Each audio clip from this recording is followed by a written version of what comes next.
Good morning, good evening. This is Sarina here from the Cosmic Drumbeat and the Cat community, bringing you another little insight. Last time I talked about positive affirmations, and I thought I would bring you a companion piece on the practice of gratitude. I mentioned the practice of gratitude in that piece, so if you want to listen to it and understand more about positive affirmations, it's there for you. However, today I want to talk about the practice of gratitude, which has had a profound, powerful effect upon my life. I remember when I first began to practice positive affirmations, I was in a very negative headspace, had been for decades, and my modus operandi was to react negatively to most of life. And so I began about 10 years ago a concerted effort to change that and to rewire my brain with positive affirmations. But I learned at the time that practicing gratitude would enhance that experience. And although it was a stop and start operation for me for a few years, it became a more steady practice about 4 years ago now. I joined a group on Facebook that asked us to post 3 things we were grateful for each day. This was a startling idea to me. Don't ask me why. Oh my goodness. Oh my goodness, namaste to all of you. We're all on the pathway. We're all on our own journey. And when we come into these understandings, is kind of a crapshoot, really. I don't know why it happens. I don't know why it happens when it happens. I'm just very, very grateful to the universe and to all of the powers that be all around me that have brought me into this place, because it is making the latter years of my life incredibly rich and happy and joyful, and I would have to say amazing. Now, why is the practice of gratitude amazing?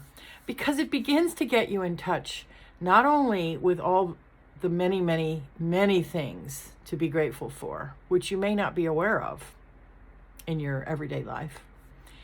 It also does something to your brain chemistry. It changes your brain. It changes your responses, your automatic responses to life. So when you first begin the practice of gratitude, you may want to write them down in a journal. In my case, I did an online journal. I find it easier to work online.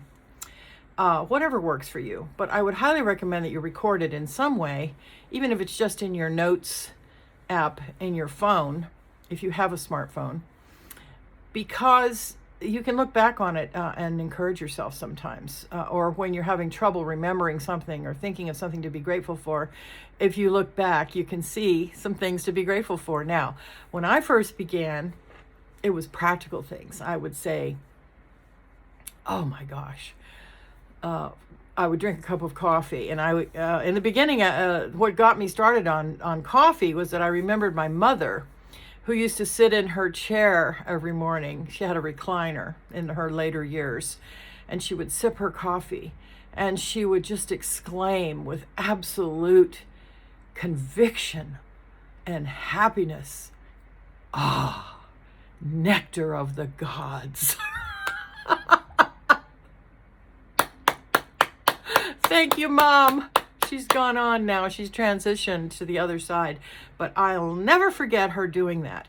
And so when I began my practice of gratitude, I began to do that in the mornings with my coffee. Ah, nectar of the gods. So I would write down, I'm so grateful for coffee.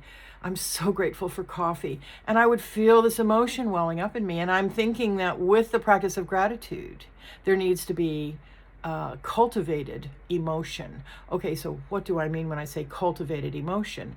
I mean, you have to literally think with emotion that you're grateful.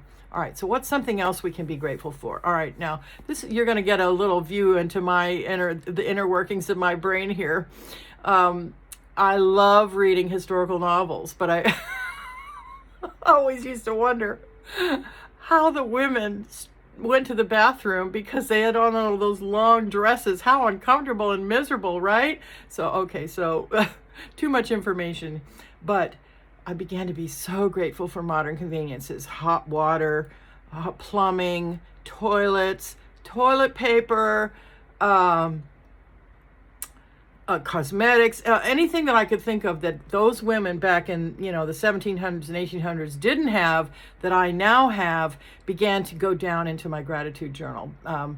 Not that they didn't have great, fulfilling lives, but that there are things that I have in this life, in this timeline, that I'm very appreciative for, like makeup. Oh my goodness, so grateful. So, these are very, very basic, common things. I did some traveling when I was younger, and I lived in East Africa for a while. I also lived in the Caribbean for a while. So I have a few years experience of not living a typical American life and seeing the way other people lived and not having all the privileges and all the conveniences and all the material goods that we have. But they had things that we perhaps have somewhat lost: a sense of family, a sense of now, I'm not saying everyone doesn't have a sense of family, but I certainly didn't. And so this was something that very much impressed me when I was living overseas, was the intimacy of families and the inclusion of children in ways that I didn't see here in America, at least in my life. So I also saw a simpler way of living in the now. Now, that's a very popular expression these days. It can be quite hocus pocus and magical thinking, but there is an element of truth to the fact that yesterday is gone and tomorrow isn't here, and all we really have is right now. And so beginning to appreciate and living right where you are right now can help you build your practice of gratitude. Right now, I'm safe. I have a roof over my head. I have enough food to eat. I have all these beautiful green trees outside my window. I have a window. I have the sky over me. I have the sun shining down. I have my somewhat good health. Even when I was in the midst of cancer, I had already begun my practice of gratitude. The cancer was 4 years ago now. So happy that I'm cancer free.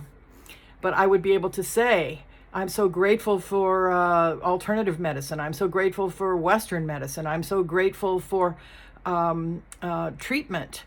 Surgery. I'm so grateful for my surgeon. I'm so grateful it was discovered. I'm so grateful that I'm now well, and I'm going to be well, and all is well, and all will be well. This is my major mantra. What I'm saying is that the practice of gratitude literally helps to change your brain. It helps you to cultivate happiness in your life for which you are responsible. No one else is going to make you happy.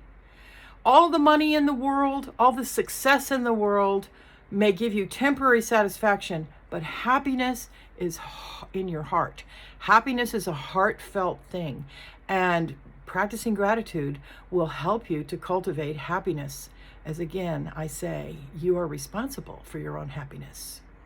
So this has been a bit of a ramble, but I hope it has helped you to understand the importance of gratitude in your life, and that it will set an example not only for those around you, but for the following generations who are watching you more than you realize. The children, the grandchildren, the great-grandchildren, you may not realize how much they're watching you, how they will remember you, but it's a thing.